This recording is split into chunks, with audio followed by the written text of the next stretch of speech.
Welcome to another episode of the Group Parlay podcast. As always, Nick Strom, Kevin Asoy, and Andy Simo. Yeah, yesterday, really two bad luck shots. I don't want to call them bad beats, but just kind of, they should have hit. We should have hit yesterday, and we got kind of screwed. So I'll let Kevin recap yesterday, but shout out Phil. It was a positive day yesterday. It was a positive day, 0.4 unit day. Last minute touchdown from Scary Terry. That was huge. Phil on the pod is now our best guest. Passes Dave's up 7 units. Dave down to 5. So it's crazy. But yeah, yesterday sucked. I mean, it did feel like both of those could have hit. We had Seahawks plus 2.5 for Strom, though. Great pick. Cardinals only 6 points. So Seahawks stepped up. These divisional games, sometimes these defenses these offenses just can't figure out their other teams. But nice hit there from Strami on a 50-50 game. And then Kareem Hunt, 70-plus rushing yards. This was absolutely crazy. We got a late tie game, 27-27, so we needed 5 yards. Chiefs get the ball. Hunt gets to 69 yards. And then when they're close to field goal range, we knew they were going to run it. They did. And Hunt actually marked it as a loss of 1 yard on that. It looked like we got back to line of scrimmage, but all we needed was a Hunt, just 1 yard run to cash that, and he got stuffed to the line. So then they went for the field goal. Don't let it go under or overshadowed that Mahomes hit a 35-yard rush like the play before. Yeah, they drove the field way too fast. We needed like a slower, and when they got to like the 50, I was hoping they'd just run it, but he only got like 1 or 2 chances. Yeah, that sucked. And then I had the Packers-Niners under 46.5. Was feeling good towards the end of this game. And the Packers just kept going crazy. They also just weren't chilling out. They were taking deep shots up like 25. That was pissing me off. But yeah, late touchdown in that game. Some turnovers were bad. That kind of crushed it. So that game ended at 48, lost by 1.5. So with Phil's positive day, like we said, still down 12.8 units on the month. We're 2-22. I'm 13-11. Andy's 11-13, and Nick is 12-12. Same game parlay, Monday Night Football. Thanksgiving week, a lot of football, a lot of fun sports this week. A lot of football. A lot of college basketball, action. A lot going on. Let's hit a parlay. Let's hit a single parlay. Let's have good momentum into December, end out the year, because we just need to close out the year. That's all we got to do. We need to start going to church and praying because this ain't working. That's probably a good point, actually. We need divine intervention is what we need. So, all right, we're on to the same game parlay. So let's get into it. Strom, why don't you kick it off? Yeah, I think this one was a little obvious on the board, which means it won't hit. But I'm going Justin Herbert over 259.5 passing yards. Ravens have the worst pass defense in the league, allowing 285 yards a game through the air.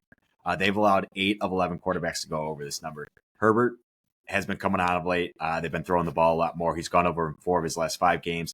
He's averaging over 30 pass attempts over that span. Early on in the year, he was in the 150, 175 range, pretty low, but they are starting to throw the ball a lot more over in San Diego, or I guess LA now. Yeah, Justin Herbert, 259.5. Hopefully Lab McConkey plays. I actually got this. Yeah, he's questionable. I don't know if I'm sure he's going to play unless it's doubtful at some point today, but questionable. He's still projected points I have him in fantasy, and he's still projected points. So that's what we like to hear.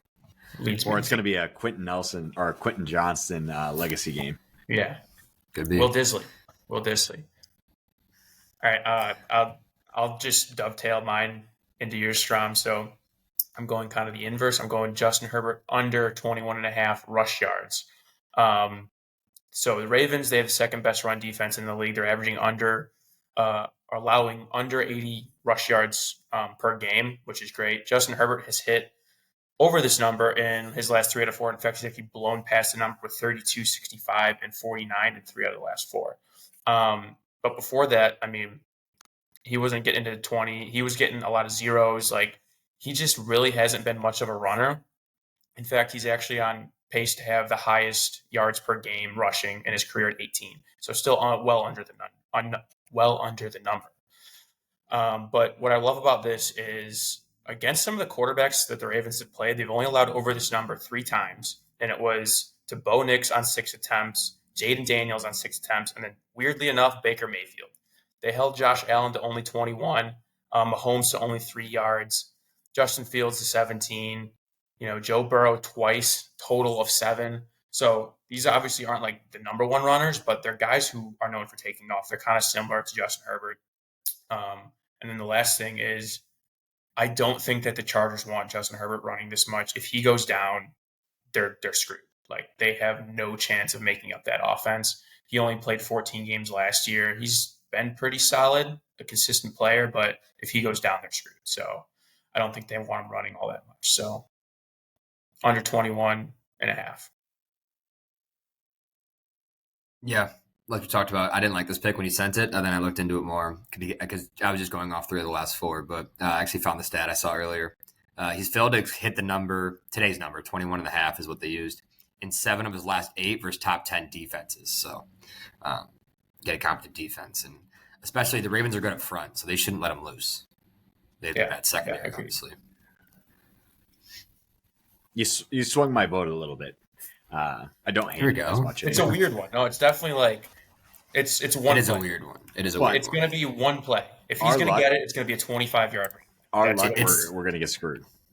Yeah, he's not going to run 4 times, picking up 6 yards each time. Like, that's not going to happen. Yeah. No, this type of bet just feels a little scary. It's kind of like the 3.1 in the NBA. It's like you could just get fucked. Totally. You know what would be fun, though? He's sitting at 22 yards. Chargers are up at the end of the game. A couple knees, get him a 20. That'd be electric. That would be nice. That's true. If we're on the line and they're winning, you're getting at least -2. Yeah. If it's floating around. I had to get it at, I think 20 or like 1 or 2 points less than you guys did a couple hours later. So it dropped, which is interesting because you think the public would be on the over. Yeah. We'll see. All right. I am taking the under in this game. Under 52. Back to my primetime unders here, even though I failed yesterday. Primetime unders since 2019 are still hitting over 65% when the total is 50 or more. Chargers are 7-3 to the under. Their defense ranked first in points against and 10th in yards against. Red zone defense is incredible. They've had the 26th ranked strength of schedule. So I think their offense has been a little inflated, especially these last 4 or 5 games. They've played the Saints, Browns, Titans, and Bengals when they've put up a lot of points lately. They only put up 10 points when they played the Steelers and the Chiefs, and 15 points when they played the Cardinals with some good defenses. They run the ball at one of the highest rates in the NFL, too, so I think the Ravens D will give them trouble. Ravens D having the number 1 rushing defense, maybe number 2 now. Like we said, Ladd McConkey is also questionable for the Chargers. But moving on to the Ravens, been a big over team. They're 9-2 to the over this year. Their defense is, second against the rush, I saw. They have a bad secondary, as we know, so I'm a little nervous about that. But we saw the Ravens' offense look really bad against a good Steelers defense, so I'm kind of hoping the offense just takes a big hit today. Both teams are ranked 5th and 6th in sacks, so I like that, getting to the quarterback. If they can both handle the run, which they should be able to, you go on to the Harbaugh today, too. We got the Harbaugh coaches. I would think they know each other pretty well and know what the other ones are thinking on offense. So I'm hoping that helps a little bit in terms of scheming against them. So that'll be interesting as well. But, under 52, it's pretty high, so I feel comfortable, but I'm a little nervous. Yeah, I like this a lot. I mean, the thing is, if the Chargers can't run the ball, I don't think they'll be able to pass as well as they will be. They won't be able to play off that play action, which is what Harbaugh loves to do. So, Chargers Harbaugh. Harbaugh Super Bowl, 34-31. 2 great defenses in the Ravens and the 49ers. Don't love that. I don't love that. I do not love that.